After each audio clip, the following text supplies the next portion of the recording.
alþýðum handalað mann. Kæru vinir, ættingjar, kunningjar og allt þetta fallega fólk er innilega velkomin. Og þú að skeggsvara var minn. Þetta brúðkaup var skipulagt að mestu leyti gegnum tölvupóst frá Noregi síðastliðið 1 ár frá því í maí 2011 og þangað núna í dag. Ég verð að segja að það var ótrúlega vel til tekist.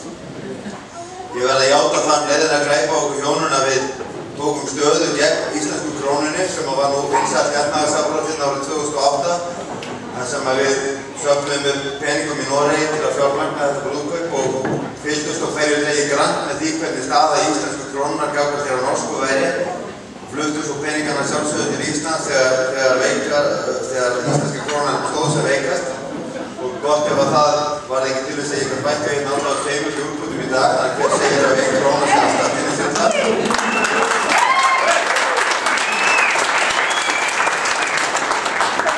En ég ætla nú að hafa þetta stutt hérna, ég sé að þetta er fólk sem var bæði 20, 25, 30 og 35 ára afmælum mínum og alltaf 2 innflytjuspartíum auk þess að ég var ómögulega geta haldið kjaft í alls konar veislum hjá einum og kunningum þannig ég ætla að hlýfa ykkur við þeim venjulega orðvali og bara flytja svona hefðbundna þakkir og hafa þetta örstutt.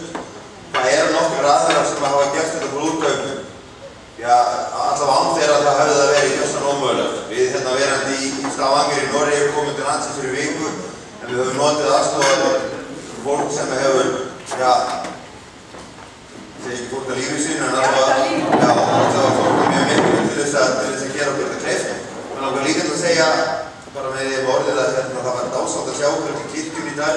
Það var svo gaman að lappa fram hjá mörgum lögum og mörgum árum af vinum frá svona mörgum mismunandi stöðum í lífinu. Það er fólki sem hefur karate, það er fólki sem hefur garðabænum, það eru ættingjarnir mínir, það er tollstjóraembættið og ótal fleiri vinnir sem ég og við höfum pikkað upp á lífstíðinni. Það var gaman að geta lappa fram hjá bekk eftir bekk og sjá þessi lög saminast þarna á þessum fallega degi í Hallgrímskirkju. Mér langar þess að byrja á því að þakka Árna Björnssyni eiganda Sport fyrir að láta mig hafa staðinn endurgjaldslaust eins og ekkert væri enda framkvæmdin fyrir ári og hans ágætu konu Rósu Thorsteinsson sem hafa verið gjörsamlega innan handar og gert. Svarið var alltaf já, þetta er ekkert mál. Það eru 4 starfsmennir frá þeim í kvöld, Haffi, Davíð, Deis og Sara sem að ganga hérna beina og eru ábyggilega sveittar en ég núna við það og standa sem gríðarlega vel.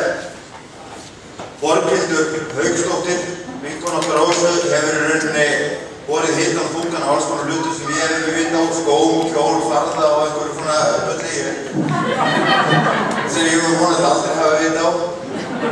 Hérna hefur Heiðar Ingi Svansson tekið eftir að vera veislustjóri og gert það sem miklu glæsabrag. Hann er búinn að bera í mig glas eftir glas af hvítinni. Ég hef ekki svona ekkert að gera neitt. Ég get sem búinn að fara á klósettið. Og Ásgeir Elíasson sem að hérna stendur í þessum fallega sjakkett var svaramaður minn í dag.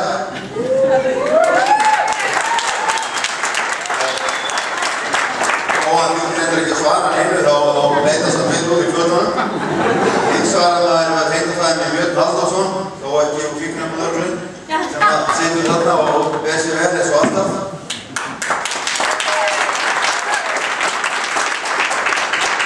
Hann greiði til að þakka föður mínum Guðmundi Erlingssyni sem að stóði því að keyra á blómaskriftu Benz með mig í myndatöku út alla bæ í dag og að sjálfsögðu konunni hans, Sigurveig og Alexandersdóttur, sem hafa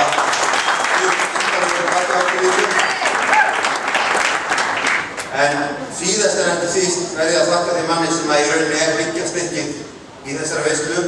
Það er bróðir minn, Kári Snær Guðmundsson, meistarakokkur í Bláa lóninu sem á heiðurinn af öllum þeim matvörum sem standa hér á borðinu.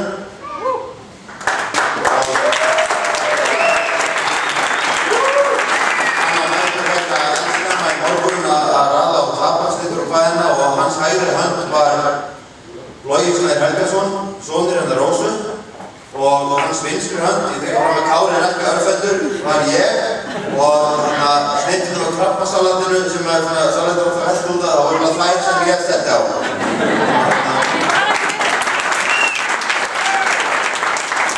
En ég hef bara talað mjög lengur ég ætlaði að vera að gera og við náttúrulega bara til að kynna hérna fyrir einhvern frá tónlistarmann sem tók að sér að spila í þessu brúðkaupi, maður sem við þykir ákala vændum. Það er engar, ég get ekki tengt marga minningar við neina tónlist eins og tónlist þessum hans. Og ég var ákaflega feginn þegar hann tók hvað að sér að spila í brúðkaupinu okkar. Maður sem hjá okkur Rósu í ákaflega miklum vetum sem tónlistarmaður og við þykir ákaflega vænt að bæði sem persónu og tónlistarmann og ég verð að segja að pabbi sorry að einhver hefur alveg því upp jafn mikið til hálsvið mömmu þá það hann. Mér langar að biðja ykkur að gefa Gugga Mortens virkilega gott klapp.